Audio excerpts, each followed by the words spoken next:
Capítulo 22. Não havia ambulâncias suficientes em Oahu para transportar os feridos. Caminhões militares trouxeram pilhas de corpos para o hospital, e entre eles estavam aqueles que gritavam de dor, aqueles que caíram na inconsciência, aqueles que ainda tinham esperança de viver e aqueles que não a tinham mais. Nesse caos, muitas vezes era impossível para os soldados de saúde do exército e os porta-aviões que operavam nos aeródromos e navios julgarem quem poderia ser salvo e quem agora estava sem esperança. Fizeram isso com torniquetes e compressas de gás e deixaram os médicos e enfermeiras para fazer uma seleção. Homens feridos jaziam ao lado de cadáveres. Aquelas não eram viagens reconfortantes. Como um oficial de trânsito agora à beira da resistência, Evelina estava dando ordens, aqueles em estado crítico na ala 1, estabilizados na ala 2.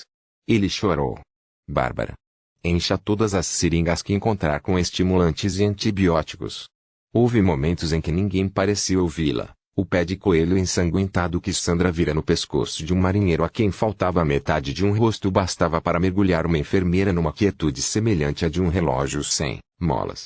Outras meninas, que nunca estiveram na presença de uma vítima de guerra, ficaram trêmulas e indefesas no meio da multidão de feridos, sem saber o que fazer.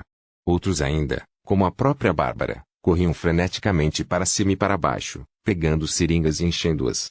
Era em momentos como esse, quando sentia que estava prestes a perder o controle sobre os colegas pelos quais era responsável, que Evelina se sentia sobrecarregada pelas circunstâncias. Sentiu a necessidade urgente de agir, de gritar uma ordem para impor a calma. Mas qual? Ele viu 2 carregadores chegarem com um oficial deitado em uma maca.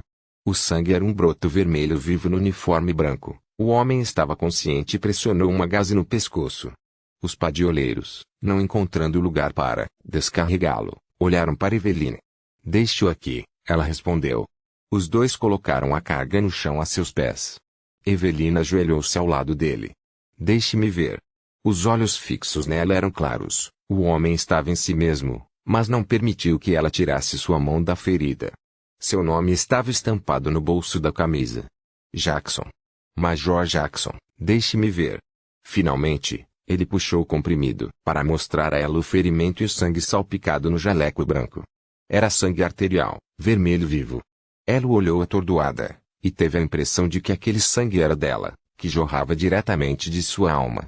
Sem pensar, reagindo apenas por instinto e com base no que havia aprendido, enfiou a mão direita na ferida, encontrou a artéria cortada, fechou as pontas com os dedos. Ela manteve os olhos fixos no rosto do moribundo, que com os olhos implorou que ela o ajudasse. Evelina estava começando a respirar pesadamente. Ele não conseguia se mexer, não conseguia pensar. Ele viu refletidas no vidro de um armário algumas garotas em lágrimas, chocadas com a visão daqueles corpos espancados. Algo no calor viscoso do sangue em suas mãos, uma pulsação que ela ainda podia sentir através da ponta do dedo, a trouxe de volta. "Médico!" Ele gritou. "Médico!" O médico que apareceu ao seu lado era jovem e, como todo mundo, nunca tinha visto ferimentos de bala. Aproveitando uma reserva que ela nem sabia que tinha, Evelina encontrou forças para falar de forma simples e concisa. "Uma artéria.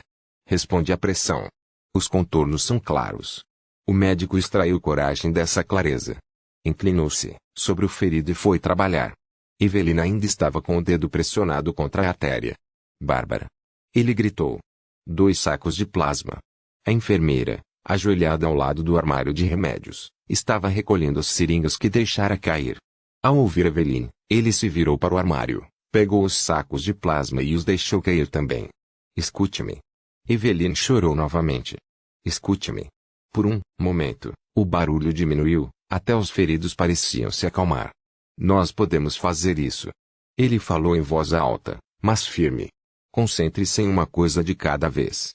Todos voltaram ao trabalho, agora o frenesi parecia ter diminuído. "Bárbara," ele recomeçou, "continua com esse plasma." Bárbara entrou em ação. Evelina trabalhava no centro do furacão que os envolveu em uma nevasca de horror e morte.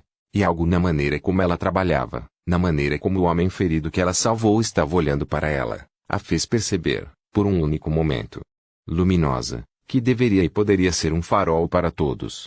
A loucura reinava em todos os lugares. Os B-17 que chegaram ao AU após um voo de 14 horas foram atacados pelos Zeros e não tiveram como responder ao fogo porque suas metralhadoras ainda estavam desmontadas e precisavam ser limpas. Mas os aviões inimigos não eram o único perigo. Ao sobrevoar a ilha, os canhões antiaéreos se voltaram para eles. A essa altura, os americanos em terra acreditavam que tudo que vinha do céu era japonês. Na estação de rádio, cujo sinal havia guiado tanto os americanos quanto os japoneses para Pearl, um disque jockey recebeu ordem de interromper a música calmante havaiana para fazer este anúncio. Todo o pessoal da Força Aérea, Marinha e fuzileiros navais são chamados ao serviço. O general Walter C. Short era o comandante das Forças Armadas do ZEU no Havaí. Cercado por assessores, ele trabalhou freneticamente para mobilizar todos os seus homens e enviou uma mensagem concisa a Washington. As hostilidades com o Japão começaram com um ataque aéreo a Pearl Harbor.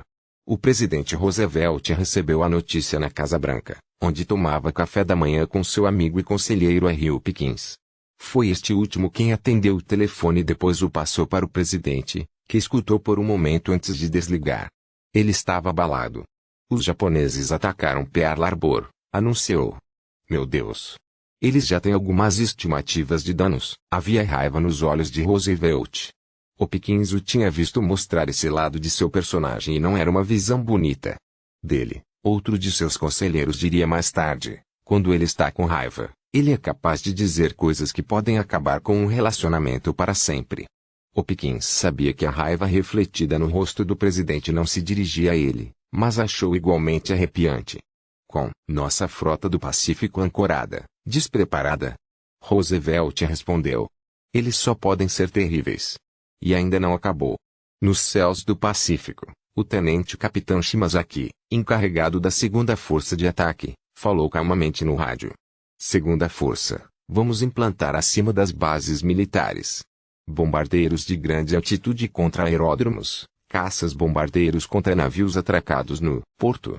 Os combatentes vão pensar em cobrir o fogo. Ele apontou o nariz do avião para baixo. Abaixo, no porto, reinava o pânico e a destruição. Todos pareciam gritar, os homens tentaram revidar e ao mesmo tempo arrastar os feridos.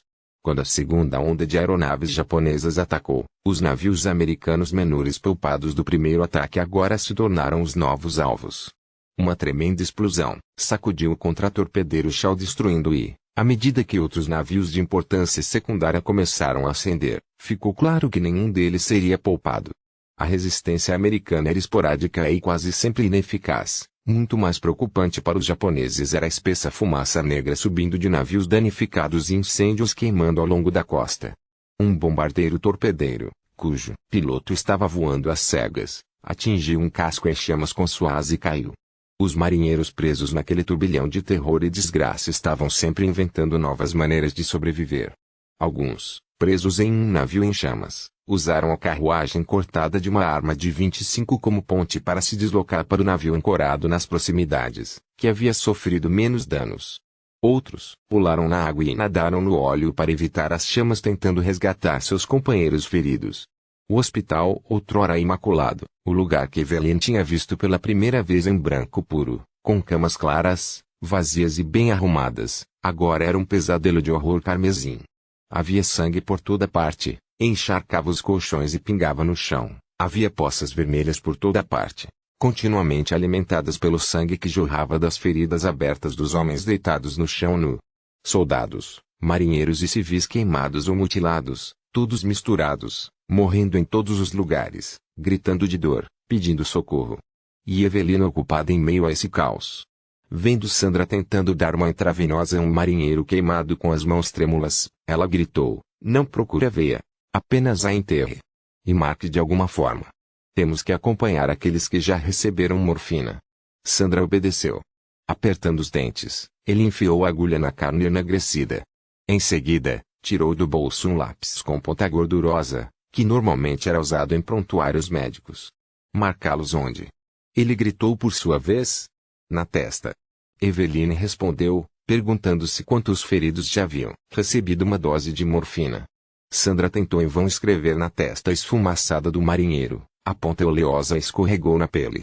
Eveline correu para pegar sua bolsa, esvaziou-a, pegou um batom e desenhou um M na testa da paciente. Os colegas seguiram o exemplo. No corredor, os médicos amputaram membros. Um veterano, com a serra já colocada na tíbia de um marinheiro, gritou: Eveline, traga-me um torniquete. Ela correu para o armário, descobriu que não havia mais. Eu preciso de um torniquete. O homem repetiu. Ela tirou uma meia de nilon e entregou a ele. Por um momento seus olhos se encontraram.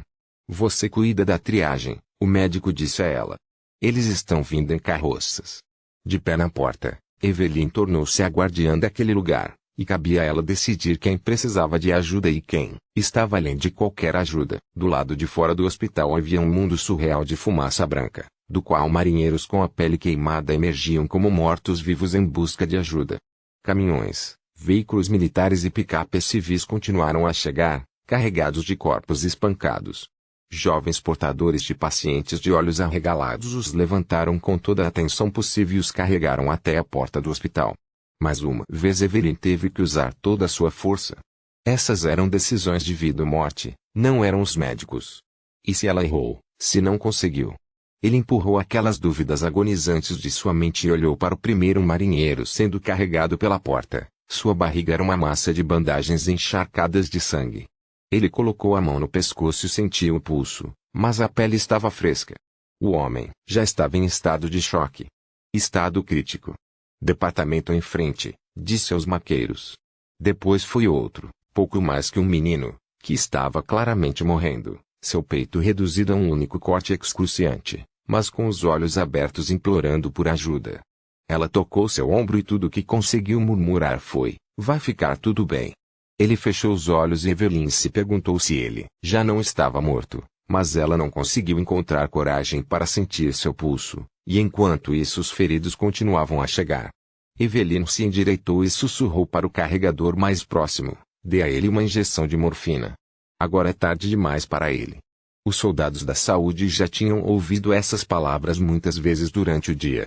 Eles carregaram o marinheiro para um canto sombreado ao longo da parede externa do hospital e gentilmente o deitaram na grama, junto com outros meninos que já tinham parado de respirar.